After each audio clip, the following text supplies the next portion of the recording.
It was a deadly act of violence that brought the unlikely group together. On December 30th, 1994, John Salvi went on a shooting rampage at 2 Brookline abortion clinics. 2 women died, several others were injured. Pro-choice activists were terrified the violence would continue. In the chaotic aftermath, their anger was aimed at pro-life organizations. I thought they were the enemy, and I saw them as the enemy. And it was nearly impossible for me to be, I felt viscerally angry when I would be around them. Pro-life activists were horrified by the incident, but also concerned that their cause would be connected with the violence. That concern prevented them from reaching out. Frances Hogan, president of Women Affirming Life, remembers the night of the shooting as she sat next to Planned Parenthood President Nikki Nichols Gamble as they both waited to appear on a television newscast. And I sat there, and I never said a word to Nikki. I never said I'm sorry, even though I felt it from the depth of my being. I never said I'm sorry to Nikki about what had happened. I just went into my shell because that's where I was at that moment. Even though as a human person, any other situation I would have gone over and put my arms around Nikki. It was amidst this tense atmosphere that the Boston-based Public Conversations Project began consulting community leaders about starting a dialogue on abortion. The project invited the 6 women to meet confidentially as individuals. What began as a series of 4 meetings turned into 150 hours of conversation over a 5.5-year period. Fran, when you walked into those meetings, but in the meetings, did you feel like they blame us for this sort of thing, for this violence? I don't think that I thought that Nikki blamed us, but I felt that in the community at large there was a concern that the pro-life movement, through its rhetoric, had fostered an atmosphere where this could happen. And of course, to me, that was antithetical to everything the pro-life movement stood for. So it was very important to sit down with people from the other side and to try and lower the rhetoric and get the message out that people can talk in a civil way in the wider community. I had no idea what to expect. I didn't know what I would learn. I didn't have any idea what was going to come out of this, but I felt as a pro-choice leader, given what we were facing in our community, that I needed to try something. Here we were, public leaders on this issue, but yet we had never had a personal conversation. And so that you only saw the person through what you saw on the TV screen. It was a bit intimidating, and that it was going to be tough.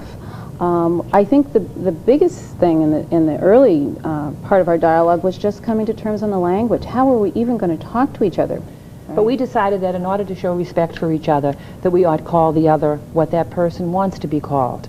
And that's what we've tried to do, and it isn't easy for all of us to do that, but we agreed to do that for the sake of proceeding with the discussion. We all were so anxious, I think, to talk with one another and to really go for a deeper understanding. What was behind the words? What did the other person really believe? What led them to their beliefs? That I think we found we had to let go of some of the language piece of it just to have the conversation. And it didn't mean that our views changed at all, but we need to make, within the dialogue per se, we needed to make some adjustment in language. What do you know now about the other side that you didn't know then? The unbelievable value of having conversations with one another to my life, as well as me as a leader, has been very profound. So I think it's really the juxtaposition of this issue is not going away, and also the importance of being able to have conversations with one another at the same time. One of the things I read that I thought you must have all had a really hard time with is not being an advocate in this conversation. I mean, this is what you all do, right? I mean, you know, I had a real hard time with that, Margie. Our agreement was not to try to persuade the other person, but I am so convicted in my own beliefs that I hoped that what I said, which I believe to be the truth, itself would convince the other person. What we found out. The difference was we were not in debate.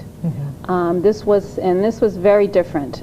That in debate you are anticipating, as the other person is speaking, you're anticipating how you're going to respond. And in the dialogue you do just the opposite. You have to listen, and then what you don't fully understand you have to ask another question. It isn't so that the goal is to understand the other person's point of view, not to press your own in that particular moment. All right. And so with the, I mean, did you ever get angry at each other? Did you get...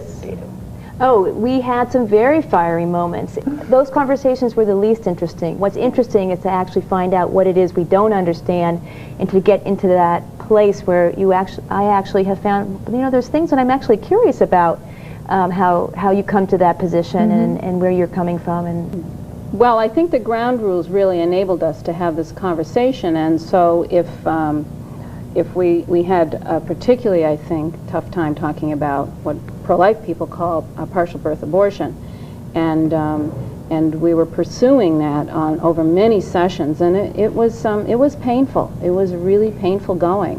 Is that something where you look at that and say, this might be a place though where we have common ground, where some people may say that's okay or that's not okay? No, everybody's shaking their heads no. I think one of the things that we learned from this discussion was that there was no common ground. We went into it knowing that there was no common ground, there was no compromise. So this is an all or nothing conversation? No, that's not what I'm saying. What I'm just saying is that we didn't attempt to reach common ground on the abortion issue, and that the conversation was more trying to find out what the other person believed. I think that's what we're doing. It's disheartening that here's this group, 6 very educated women who are willing to be civil, who are really willing to investigate, and still we're not able to find any common ground on this issue. Well, I think what's heartening, as opposed to not heartening, is that we are still talking after 6 years, after confronting the deep chasm of this divide, that we can still confront it and respect one another.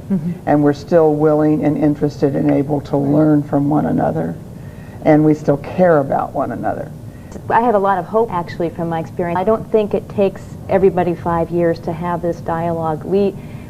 Because we were leaders in our respective organizations, there was a lot at stake.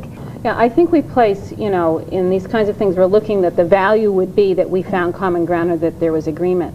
But I think that there's something of even deeper value about the fact that people who are passionately divided on an issue that really has torn the country apart for over 25 years have been able to sustain a relationship, and not only sustain it, to grow in respect and concern and care for all of the participants across the divide. And I think that is a sign of hope. And I think we do need to continue to talk, and we can encourage the community to take up the conversation again. If they've stopped talking because they feel that they can't talk on this issue anymore, it's too painful. Did it make you re-examine your fervently held beliefs? You bet it did. I think that's one of the things that came out of the dialogue, is the fact that each one of us experienced a re-examination of our own beliefs and tried to find out why we believe what we believe, why we believe the law ought to be a certain way, and why the ethics ought to be a certain way. That was one of the enriching parts of the dialogue, I think, was looking at what you believed and re-examining it. Any changes? Well, I think one of maybe the most significant change is in terms of the tone of the debate. And I think as leaders we have a responsibility to set the tone, and as we have grown in that relationship with one another, and we watch, are very careful about language and what it means and the impact it can have. Sort of the inflammatory language was immediately banned, yeah, was I mean not? Inflammatory, but other kinds of less, I think, language that isn't even at that level. I think being particularly trying to be as accurate as possible, not making assumptions about what people believe or what they think or what's behind it, but going, as we have learned in the dialogue, to go for deeper understanding. And I think that's very important, and we hope that the community will be engaged at that level and be willing to talk with one another. I mean, I tended to think of people from the other side as not very smart, as not committed to women, as, I had terrible thoughts about them. And I have sure cleaned that part of my act up. I no longer believe that, and I try, certainly in all public situations, to be respectful of people whose views are different than mine. I have to, over the last 5 years, I think all of us have noticed in the public presentation of this issue by ourselves, we have changed our tone. I think we have. Certainly there will be disagreement among people about whether we should or shouldn't have done it. Both sides, I would assume. However, my personal view is that it was worth that risk to have the conversation go public, to have people within the wider community discussing this in a civil way, which is what we've tried to model. And so it was worth that risk, which I don't think is a tremendous risk, but it was worth the risk to try and take this public. It's certainly not changed my passion for my side of it, but it has changed my understanding of how complex this discussion and this controversy is. Now that we're going public, my hope is that people will be inspired by the fact that leaders of organizations have been having these conversations at this level, and who knows what this will unfold. I think that's invaluable to really attempt to have a deeper understanding of the other person's views, even though we don't agree with them. What this has been for me is an experience in exploring the depths and profundity of diversity. I used to fear these people, and it's been singularly rewarding and reassuring to know that we have this extraordinary difference, but also know that we're not going to shoot each other. It was really an unbridgeable chasm. We found that. And there was only one thing that could bridge it, and that was love. And the love that we have come to develop for one another, in spite of the fact that we have such a huge divide among us, is to me almost a miracle. I now believe that what held us together was faithfulness and human goodness and what we have learned to call love.